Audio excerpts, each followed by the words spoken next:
Última hora de este lunes, 27 de abril. Una jornada que vuelve a encender el ecosistema televisivo y mediático español con nombres que ya son habituales en cualquier tertulia de sobremesa o en cualquier debate encendido en redes sociales. El protagonista involuntario de este nuevo episodio es Antonio David Flores, que regresa al primer plano informativo no por una decisión personal ni por una intervención reciente, sino porque la hemeroteca, una vez más, rescata material antiguo que reabre interpretaciones, lecturas y viejas polémicas que parecían parcialmente apagadas. El movimiento del tablero mediático no viene solo. En paralelo, Kiko Matamoros se ha convertido en uno de los focos de discusión más intensos de los últimos días. Su nombre aparece vinculado a diferentes controversias en las que se le atribuyen acusaciones graves en términos presuntos, especialmente relacionadas con supuestos episodios de maltrato físico y psicológico. Sin embargo, es importante remarcar que no existe condena ni sentencia firme que avale tales afirmaciones, por lo que el marco correcto para hablar de ello sigue siendo el de la presunción y no el de la afirmación categórica. Aún así, el tratamiento mediático de estos asuntos continúa generando fricción, especialmente cuando el juicio público se adelanta al judicial. En medio de este clima de tensión, resurgen archivos antiguos, fragmentos de programas, audios y declaraciones que, según diversas interpretaciones, matizan o incluso contradicen relatos que en su día circularon con fuerza en televisión.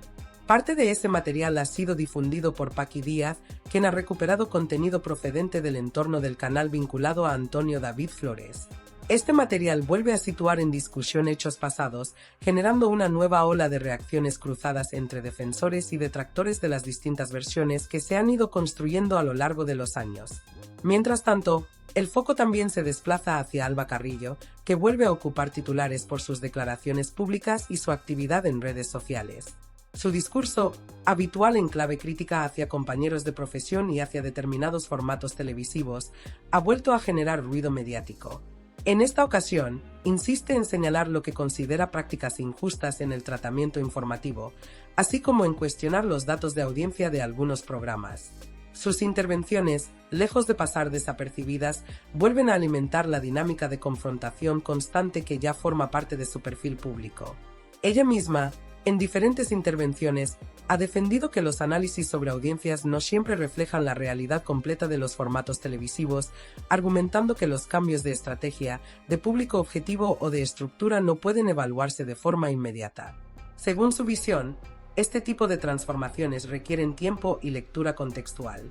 Sin embargo, estas explicaciones no evitan que sus críticas hacia otros profesionales sigan generando respuestas y contrapuntos en el propio sector. En otro plano completamente distinto, reaparece el nombre de Paz Vega en un contexto delicado, marcado por informaciones relacionadas con su situación económica y patrimonial. Diversos reportes apuntan a la existencia de deudas importantes con la agencia tributaria, así como a propiedades con cargas financieras relevantes. A partir de ahí, las versiones se multiplican. Algunas señalan una ruptura personal motivada por estos problemas económicos, mientras que otras apuntan a una gestión compartida del patrimonio durante la relación. En este escenario, Orson Salazar, todavía su marido, ha ofrecido su versión a través de intermediarios mediáticos, asegurando que la actriz estaba plenamente al corriente de la administración económica familiar y que nunca se tomaron decisiones relevantes sin su conocimiento. Esta explicación contrasta con otras informaciones que sugerían un desconocimiento por parte de ella, generando así una nueva capa de incertidumbre en torno a la situación real del entorno económico de la pareja. Mientras el foco mediático sigue desplazándose de un tema a otro sin apenas pausa, el universo televisivo vuelve a girar con fuerza en torno a dos nombres que llevan años ocupando titulares, debates y controversias: Antonio David Flores y Kiko Matamoros. En este nuevo episodio, no es una declaración reciente ni un enfrentamiento directo lo que reabre el debate, sino un recurso mucho más habitual en el mundo del entretenimiento y la crónica social, la hemeroteca. Ese archivo del pasado que, con el paso del tiempo, adquiere una capacidad casi explosiva para reactivar historias que parecían ya digeridas o, al menos, parcialmente enterradas. En esta ocasión, lo que vuelve a circular son fragmentos antiguos de intervenciones, entrevistas y colaboraciones televisivas en las que Kiko Matamoros reflexiona sobre su relación profesional con Antonio David Flores, así como sobre su papel dentro de determinadas narrativas que dominaron durante años la televisión del corazón en España. No se trata de declaraciones nuevas, sino de material recuperado que, al ser sacado de su contexto original, vuelve a generar interpretaciones múltiples y lecturas enfrentadas.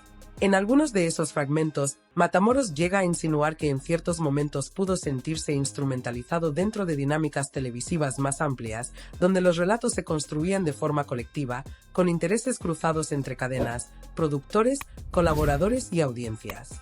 Sin embargo, esas mismas intervenciones no se presentan de forma unívoca.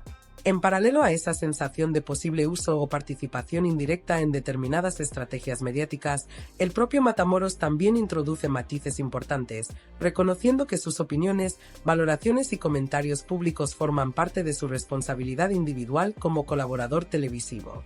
Es decir, no se sitúa únicamente como pieza pasiva de un engranaje mediático, sino también como actor activo que interviene, opina y contribuye a la construcción de esos relatos que luego se amplifican en pantalla. El efecto de recuperar estas declaraciones años después es especialmente relevante, porque su significado cambia radicalmente según el momento en el que se analicen. Lo que en su día pudo interpretarse como una reflexión puntual dentro de un contexto concreto, hoy puede leerse como una contradicción, una rectificación implícita o incluso como una confirmación de dinámicas internas del medio. Para una parte de la audiencia, este tipo de material evidencia incoherencias en el discurso público de algunos protagonistas.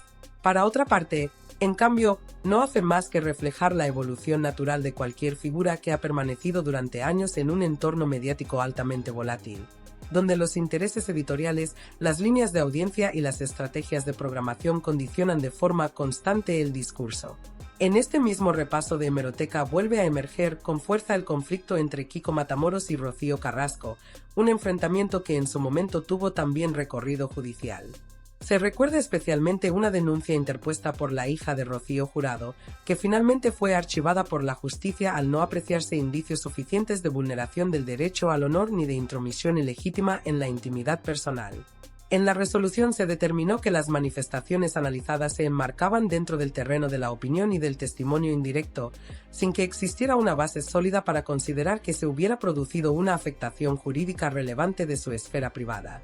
Este tipo de resoluciones judiciales, lejos de quedar únicamente en el ámbito jurídico, acaban siendo reutilizadas con frecuencia en el debate mediático posterior. Cada archivo, cada sentencia y cada desestimación pasa a formar parte de un repositorio interpretativo que, con el paso del tiempo, se convierte en munición discursiva para diferentes posiciones. Así, lo que en su momento fue una resolución cerrada en términos legales, hoy se reabre en el plano mediático como un elemento más dentro de una narrativa en constante reconstrucción. De hecho, con el paso de los años, este conjunto de decisiones judiciales y declaraciones públicas ha ido conformando una especie de archivo paralelo, no solo jurídico sino también mediático, que se consulta recurrentemente cuando resurgen conflictos o cuando determinados nombres vuelven a situarse en el centro del debate. En este escenario, la hemeroteca deja de ser simplemente un registro del pasado para convertirse en un espacio activo, casi vivo, donde cada pieza puede ser reinterpretada, resignificada y reinsertada en nuevas narrativas.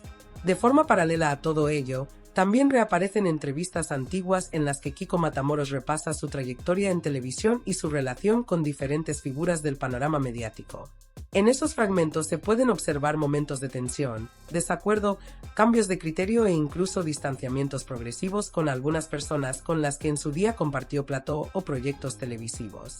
Al ser recuperadas fuera de su contexto original, estas declaraciones adquieren una carga diferente, ya que se leen no como episodios aislados, sino como parte de un relato global en el que se buscan coherencias o incoherencias a posteriori. Este fenómeno genera una sensación recurrente dentro del propio ecosistema mediático, la percepción de contradicción permanente. No necesariamente porque exista una contradicción objetiva en cada intervención, sino porque el tiempo, el montaje, la selección de fragmentos y la recontextualización de las palabras modifican la forma en la que éstas son interpretadas. Lo que en su día fue una opinión contextualizada dentro de un programa concreto, años después puede convertirse en un titular aislado que parece contradecir otra declaración posterior o anterior. En conjunto, lo que se observa es un sistema mediático en el que pasado y presente conviven sin una separación clara. La hemeroteca actúa como un mecanismo de reactivación constante, capaz de devolver al primer plano discursos que parecían cerrados y de generar nuevas capas de interpretación sobre hechos ya conocidos. Cada audio recuperado, cada entrevista antigua y cada fragmento televisivo se convierte en una pieza susceptible de ser reordenada dentro de narrativas actuales, dependiendo del interés del momento o del enfoque informativo predominante. El resultado final es un entorno donde las figuras públicas implicadas quedan atrapadas en un ciclo de reinterpretación continua. Nada parece completamente cerrado, nada queda definitivamente archivado y cualquier intervención pasada puede reaparecer en cualquier instante con un nuevo significado. Un sistema que se alimenta a sí mismo, que se retroalimenta de su propio archivo y que mantiene vivo un debate permanente en el que la línea entre lo informativo, lo opinable y lo interpretativo se vuelve cada vez más difusa y difícil de delimitar.